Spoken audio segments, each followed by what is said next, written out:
A man's hands tremble as he gingerly inserts nitroglycerin into a hole drilled in the rock. Suspended high above the treacherous Sierra Nevada wilderness in a basket woven from reeds, he gazes up at the sheer, unforgiving granite cliff face towering above him. The hiss of a match is followed by the sputter of a fuse catching flame. He sends his signal, a loud whistle, for the men holding the basket to begin pulling him up. He can only hope that they heard him over the wind as the fire begins creeping towards the explosives. But the basket doesn't move. He whistles again as the flame continues to move closer and closer to the hole in the cliff, but still his basket doesn't move. His pulse pounds in his ears. He whistles frantically and begins to shout. What could be happening? What could be happening? Is this how it will end for him? Blown apart on the side of a cliff in the middle of nowhere, 1,000 miles from his home? But then, a sudden tug on the rope jolts him back to hope. The basket begins to ascend, agonizingly, achingly slow. His eyes shut tight. He braces for the explosion, his breath caught in his chest, wondering if he'll make it out alive.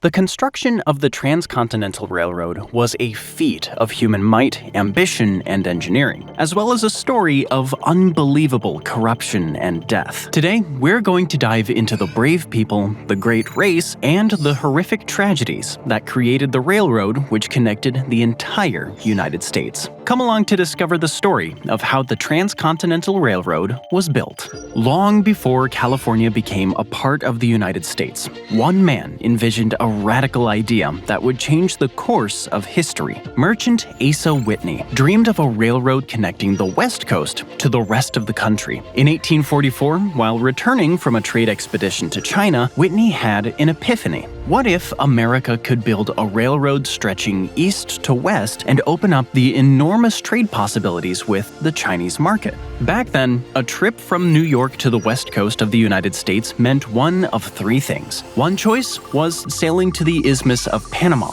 unloading yourself and your cargo, trekking across the sweltering, dangerous jungle by land, and then reloading everything on another ship to continue the voyage. Another was to embark on a months-long sea voyage, enduring rough waters and freezing winds as you sailed all the way around the southern tip of South America, Cape Horn. The third option was to brave the Oregon Trail, a grueling overland trek filled with treacherous terrain, harsh weather, and the constant risk of exhaustion or attack. Ships took 43 days from New York to San Francisco through the Isthmus and 198 days from New York to Monterey around South America's Cape Horn. Survival was not guaranteed, as Cape Horn's waters famously wrecked over 800 ships since the 1500s. The Oregon Trail was also fraught with danger. The journey was long, taking 4 to 6 months on average. If travelers didn't die of cholera or dysentery, there was a chance of starvation or freezing to death. Asa Whitney knew there must be a better way to go west. So, in 1845, he petitioned Congress for land along a route west from Lake Michigan to build his railroad, and promised that it would be self-financing. Settlers would buy up land along the railroad tracks, and that money would go to construction. When Congress reviewed Asa Whitney's bold proposal, they didn't just reject it. They dismissed it as pure fantasy. The first steam train in the U.S. had only started operating in 1830. And it trundled along 13 miles of track from Baltimore to some local mills. The idea of building a railroad across the entire, vast, little-understood western U.S. seemed outlandish. But Asa Whitney was not one to give up easily. Undeterred by rejection, he embarked on a relentless 6-year publicity campaign, tirelessly advocating for his vision of a transcontinental railroad. Yet, despite his determination, Congress rejected his proposal one final time in 1851. Whitney walked away, never knowing that his dream, dismissed as impossible, would soon inspire others to turn it into reality. In 1848, the discovery of gold in the West set off a frenzy. Thousands of prospectors flooded into California, chasing dreams of fortune and a better life. Among those watching the chaos unfold was businessman Charles Lincoln Wilson, who realized something critical. The West needed a way to connect to these bustling hubs. A railroad wasn't just an idea anymore, it was a necessity. In 1854, he hired a young railroad surveyor out of New York, Theodore Judah, to go out to California and figure out how to build it. No one knew that this small project would turn into something much bigger, and Judah's name would go down in history. Under Judah's direction, the Sacramento Valley Railroad was built, linking the goldfields to Sacramento. And through that, the young engineer realized he wanted to take on a much bigger project, the Transcontinental Railroad. He proposed his plan to Washington, but though Congress was more open to the idea now, they had a different issue with it. Northern politicians fiercely opposed any route through the South, fearing it would enrich the slave-owning states that were already threatening secession. Meanwhile, Southern politicians refused to support a northern route, unwilling to hand economic power to their ideological enemy. Desperate to break the deadlock, Judah proposed a daring compromise, a railroad along the 41st parallel,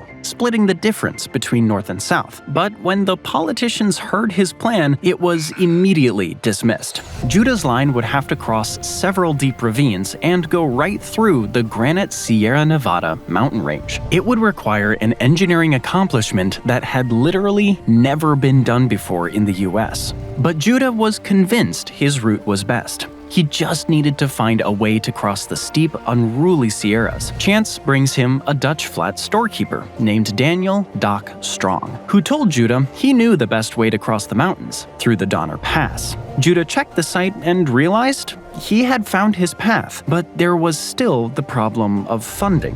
In 1860, he lobbied the businessmen of Sacramento for funds, and eventually found 4 visionaries who shared his belief in the railroad's potential: Charles Crocker, Leland Stanford, Collis Huntington, and Mark Hopkins. Together, they became known as the Big Four. Judah was promised an equivalent number of shares as the businessmen, but their working relationship would soon turn sour. However, on the political side, a big breakthrough came about. On July 1, 1862, President Lincoln signed the Pacific Railway Act. Trying to keep afloat in the middle of the Civil War, Lincoln believed a transcontinental railroad would unite the country, joining East and West and proving the U.S. could function as a whole. Also, a recent, surprising important invention had come about that would allow the railroad to be built: the telegraph. The first transcontinental telegraph line was completed in 1861. It allowed almost instantaneous communication between engineers, company leaders, and workers in the field could now communicate across vast distances with precision. It was a feat that had been unthinkable just a few years earlier. Judah was exhilarated by the passage of the Railway Act, but knew there was still a lot of work ahead. He telegraphed his partners and said, "We have drawn the elephant. Now let us see if we can harness him up." The Pacific Railway Act stated that 2 companies would build the railroad, one heading east from Sacramento and the other heading west from the Missouri River. According to the act, companies could claim subsidies in the form of bonds and federal lands. They stood to gain 6,400 acres for every mile of track laid, $16,000 in bonds per mile in subsidies for flatland, $32,000 per mile laid in foothills, and $48,000 per mile laid in mountainous terrain. At that time, $48,000 was equal to almost $1.4 million in today's money. These incentives ignited a fierce competition between 2 railroad companies, each racing to lay track faster and farther than the other. The prize? Vast stretches of land and lucrative government bonds that could make or break their fortunes. Lincoln approved a planned route suggested by engineer Grenville Dodge that would start from Council Bluffs, Iowa, and head west along the North Fork in Nebraska. These plans would soon be challenged due to one man's greed. But for now, the stage was set for one of the greatest competitions the world had ever seen. On January 8, 1863, the Central Pacific Railroad, the CPRR, broke ground in Sacramento on the line that would connect the entire United States. Later that same year in December, the Union Pacific Railroad, the UPRR, would celebrate its own launch going westwards from Omaha, Nebraska. The race to build the Transcontinental Railroad was on. Though CPRR had a head start, they also had a drawback. The western route had significantly harder terrain, including ravines and mountains. But the first hiccup happened on the Union Pacific side, and it was a major one. Even though the company celebrated the start of its work in December of 1863, it didn't actually lay its first track until July 10, 1865. The primary cause of these delays was Thomas C. Durant, a local businessman and former doctor. Durant circumvented regulations limiting stock purchases, acquiring a majority stake in Union Pacific. Once in control, he focused on leveraging the company to serve his own financial interests, delaying progress on the project. Durant first used his influence to move the starting point of the railroad to Omaha, where he had business interests, raising questions from his head engineer. Starting from Omaha also sidestepped having to build a river bridge from Council Bluffs to Omaha. And this was far from the only controversial action Durant would take. Unwilling to risk his own money on the railroad's construction, Durant created a company called Crédit Mobilier of America to absorb the financial risk. While it appeared to be an independent contractor, Crédit Mobilier was in reality a front managed by Union Pacific investors, including Durant himself, several other businessmen, and even members of Congress. The company charged the government ridiculously high fees in order to pocket the difference and ensure investors would make money off each day of construction before the railroad was even completed. Meanwhile, the ongoing Civil War tied up most of the private capital that the company was counting on to help fund the railroad. While the Central Pacific Company was making better progress, it was slow going. The railroad had to make its way through the 14,000-foot-plus Sierra Nevada range, made mostly of granite. Corruption also wasn't limited to the eastern side of the railroad. On the western front, tensions grew within the Central Pacific, as Judah and the Big Four found themselves increasingly at odds. Judah discovered that his partners were exploiting loopholes, awarding lucrative contracts to their own businesses, and manipulating facts to inflate their profits. The Big Four quickly realized how to manipulate the Pacific Railway Act grant system for greater profit. By claiming that the Sierra foothills began several miles earlier than they actually did, they secured more money from the government. Under the grant system, tracks laid in foothills earned double the bonds of those on flat land. With the American West still largely unsurveyed and poorly understood at the time, there was little scrutiny of their claims, allowing them to exploit the system without challenge. Judah spoke out forcefully against the growing corruption within the Central Pacific, refusing to remain silent as his partners exploited the project for personal gain. His resistance, however, was met with a stark ultimatum: align with their schemes or sell his stake in the company, despite the fact that the railroad had been his vision from the beginning. Determined to take back control, Judah made the arduous journey across the Isthmus of Panama in 1863 to reach New York, where he hoped to find new investors who shared his commitment to the project's integrity. Unfortunately, he would never make it back to see his dream become a reality. He contracted yellow fever in Panama, becoming sick for weeks before eventually dying in a hotel room in New York. The Central Pacific Railroad was now encountering a far greater obstacle: a severe labor shortage. The grueling work conditions, endless hours under scorching valley suns and in freezing mountain winds with no clear end date in sight, made it nearly impossible to attract workers. The uncertainty of how many years the construction might last only compounded the difficulty, as few were willing to endure such punishing environments for an indefinite period. By early 1865, the Big Four estimated they needed 4,000 workers to meet the demands of construction. Yet, at any given time, they had only 800 laborers, the majority of whom were Irish immigrants. As the railroad pushed eastward toward the California-Nevada border, the labor shortage worsened. Many workers, tempted by the prospect of striking it rich in nearby gold and silver mines, abandoned their posts in droves, leaving the Central Pacific scrambling to keep construction on track. Laborers also started demanding more money. putting a further strain on finances. By 1865, the labor shortage had reached a crisis point, leaving foremen and owners at a loss for solutions. It was then that Charles Crocker, one of the Big Four, proposed an idea to work manager James Strobridge hire some of the thousands of Chinese immigrants living in California. Strobridge, however, resisted the idea. His stubbornness, combined with deeply ingrained prejudices, led him to dismiss the Chinese workers as unfit for such demanding labor.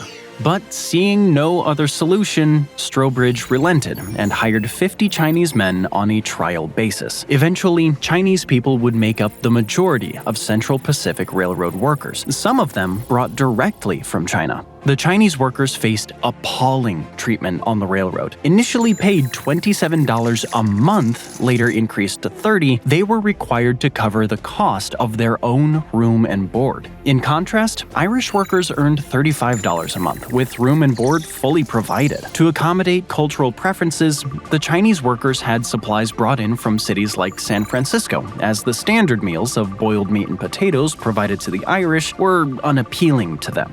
The owners, however, viewed this disparity as a strategic advantage. They noted that the Irish workers, fearing replacement by the Chinese laborers, stopped demanding higher wages, effectively suppressing calls for better pay across the workforce. Now the workers had a huge task in front of them. 15 tunnels needed to be blasted through the mountains. Workers first started constructing tunnels using hand tools like hammers and chisels. Managers quickly realized this method would severely delay progress, but thankfully, a new substance had just made the papers.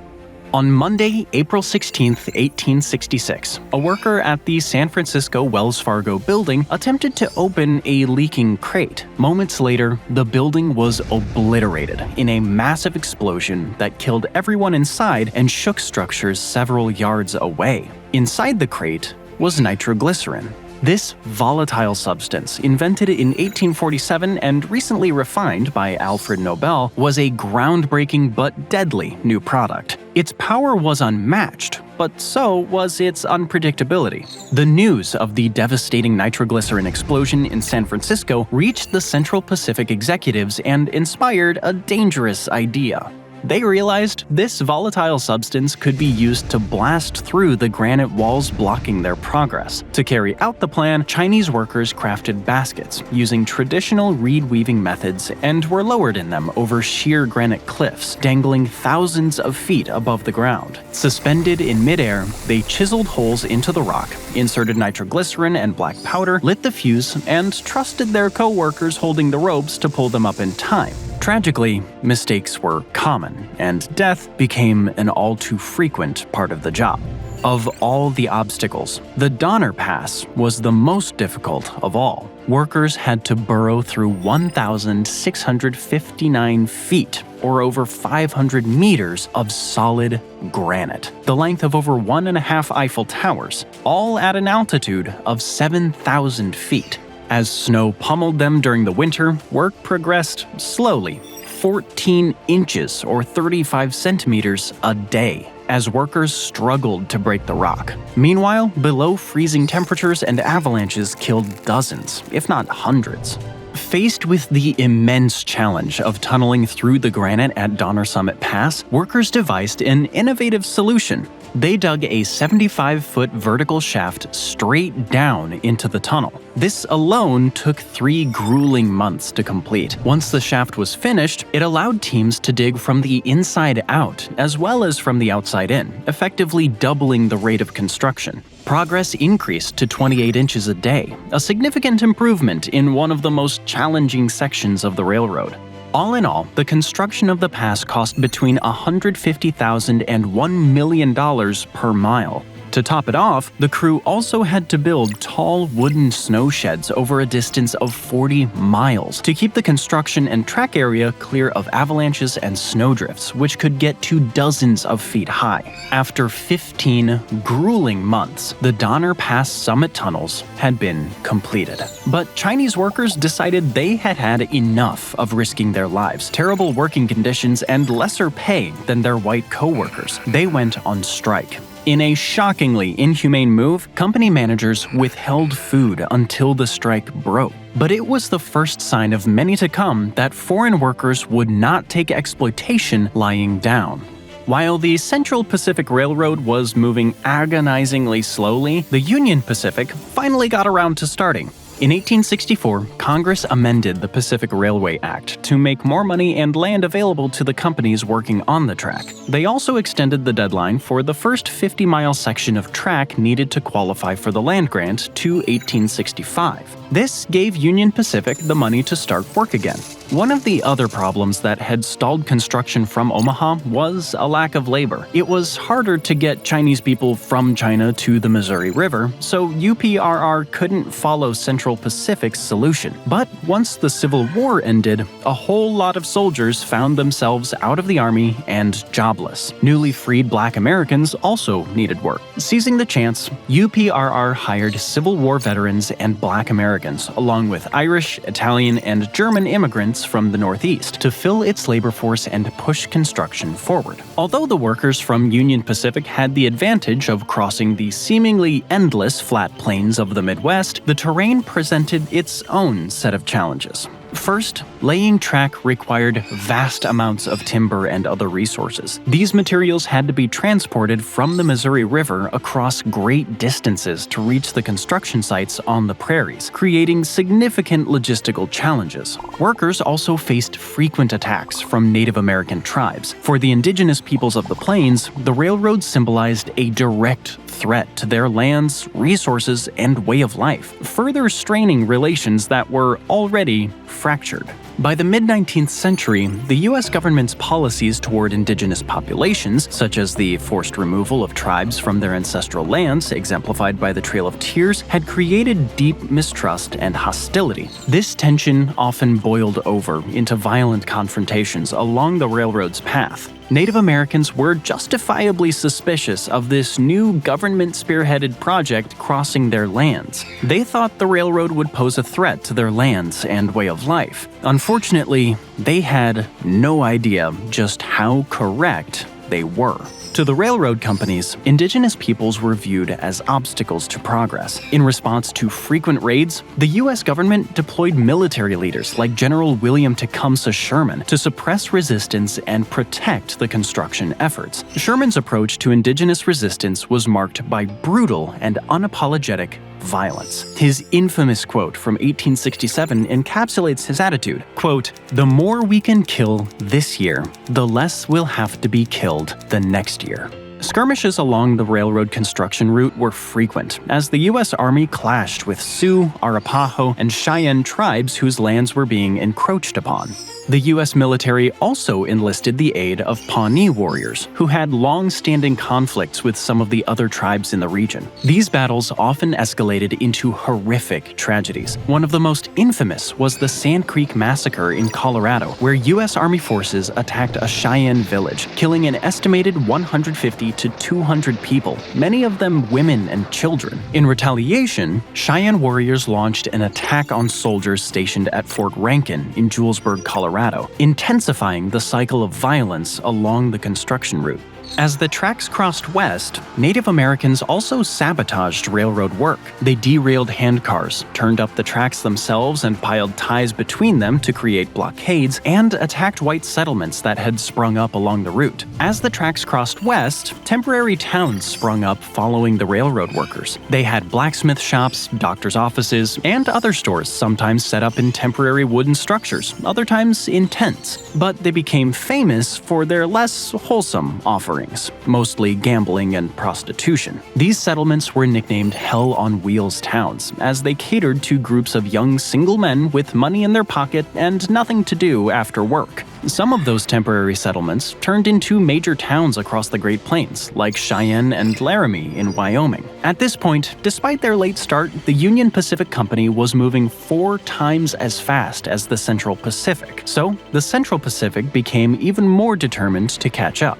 In 1866, Congress amended the Pacific Railway Act again and set the specific meeting point aside. They told the companies to just build as much railway as they could. The company that built the most would get the most money and land. This put the competition between the two companies into overdrive. The Union Pacific decided to set a record, laying 8 miles of track in one day. Central Pacific heard about this accomplishment thanks to the magic of the telegraph and decided they would lay 10 miles in one day to beat their rivals. 8 workers placed over 3,500 rails down, while their co-workers drove around 28,000 spikes and laid 25,800 ties down at the same time. Each spike usually took about a minute for a skilled worker to drive into the ground, so the output that day was equal to almost 20 days of work by a single worker. But even with this new incentive, the landscape of the West was still daunting.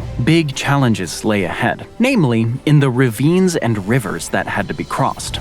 Most bridge construction at the time wasn't meant to carry steam locomotives full of passengers and cargo. Those wooden crossings would buckle immediately on the first train ride. The engineers needed a new design. Thankfully, William Howe had patented a new truss design for bridges that could carry heavy loads. It used a relatively small amount of wood for the support it provided, and added iron into the mix. Workers would construct wood and iron triangles stacked against each other in an interlocking way that provided major support to even the tallest, longest bridges of the time. The CPRR, eager to secure more money and land, often faced delays in receiving iron for construction. As a result, some of their bridges, designed to include iron for structural support, were instead built hastily with wood. This shortcut wasn't unique to CPRR. Union Pacific faced similar challenges. Bridges like the Dry Creek Bridge built by CPRR and the Dale Creek Bridge by UPRR were among those that had to be rebuilt with iron after the railroad's completion to ensure long-term safety. Once the Central Pacific cleared the almost impenetrable Sierras, their work advanced quickly against the relatively flat Great Basin. Union Pacific, meanwhile, had stalled in mountains northeast of the Great Salt Lake. As Central Pacific workers advanced rapidly toward Utah, their progress only intensified the rivalry with Union Pacific. Both companies were eager to outpace the other, and neither could agree on a meeting point. In their determination to claim as much land and funding as possible, both companies began surveying and even grading land beyond each other's completed tracks. Had they not been forced to stop, they likely would have continued building right past one another, ignoring the original goal of a unified railroad. So, in March 1869, with the two tracks just miles apart, President Ulysses S. Grant threatened to withhold funds until Central and Union Pacific agreed on a meeting point. They finally decided on the Promontory Summit. On May 10, 1869, as workers laid down the last set of tracks, the trains that had been following just behind them inched towards each other. To commemorate the joining of the tracks, a 17.6-carat golden spike was created, a gift from a California businessman to mark the historic occasion. Leland Stanford, one of the Big Four, was given the honor of driving the final spike. However, in a less than graceful moment, his swing missed and struck the tie instead. Thomas Durant, arriving hungover, made his attempt next, but failed to connect with the spike entirely. In the end, it was a railroad worker who stepped in to complete the task, ensuring the tracks were finally joined, a moment symbolic of the labor and effort that truly built the railroad.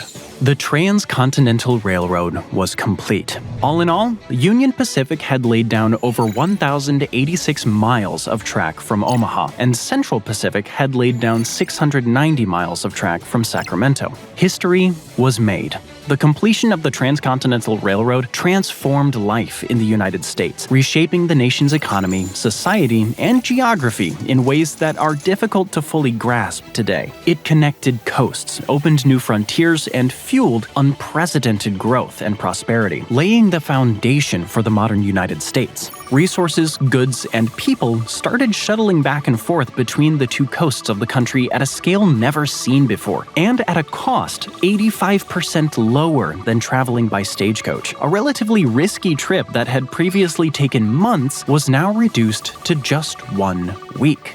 In 1870, a trip from New York to San Francisco took 5 to 7 days on the train, and tickets sold for $65 a person, or $136 for first class. Previously, people spent almost $1,000 to go west from New York, and the journey took 3 times longer than Columbus's first trip to America. California turned from being a semi-frontier country to one of the most economically important states of the U.S. Many western and midwestern states became more populated by European Americans and immigrants, as over 7,000 hell-on-wheels towns, water stops, and Union Pacific depots grew into permanent cities and villages. The completion of the Transcontinental Railroad brought about an unexpected innovation: time zones. Before the railroad, over 8,000 towns in the western U.S. operated on their own local time. This patchwork of local times made coordinating train schedules nearly impossible. To solve this, the railroad industry pushed the country to adopt standard time zones. But perhaps most impressively of all, the railroad united the U.S. as a country, mentally as much as physically. The cross-country journey that used to be so intimidating became a short trip, making East and West seem much closer, as well as be much closer than ever before. But the human cost of the project was tragic. While companies didn't keep good records of deaths and injuries on the job, historians estimate that between 1,000 and 1,200 workers died during the construction of the Transcontinental Railroad. Most of them were Chinese workers, who were discriminated against and tasked with the most dangerous jobs. Worst of all, the fears of Native American tribes in the area came to pass in horrific ways. White settlements flooded into previously native land, creating more government pressure on indigenous people to move, and more conflict between settlers and Native Americans. The railroad also decimated local buffalo populations, a major source of food, clothing, and other life-sustaining products for prairie tribes. Buffalo wouldn't cross the track, which cut off a lot of access to food and water. Furthermore, companies started advertising buffalo hunting expeditions out west, many of them taking place from the train itself, with people shooting at herds from the comfort of their seat. This wiped out millions of buffalo, leading to their near extinction by the end of the 19th century. With their local source of food and income devastated, the tribes were weakened and unable to mount much resistance to the white settlers overrunning their lands. As far as the men who completed the railroad, it took over a century for the contribution of immigrant workers, especially Chinese laborers and Black Americans, to truly be acknowledged. In the celebratory photos taken at Promontory Point, almost all non-white laborers are out of frame. The railroad to the outside world seemed to be the accomplishment of mostly white Americans, even though it was anything but.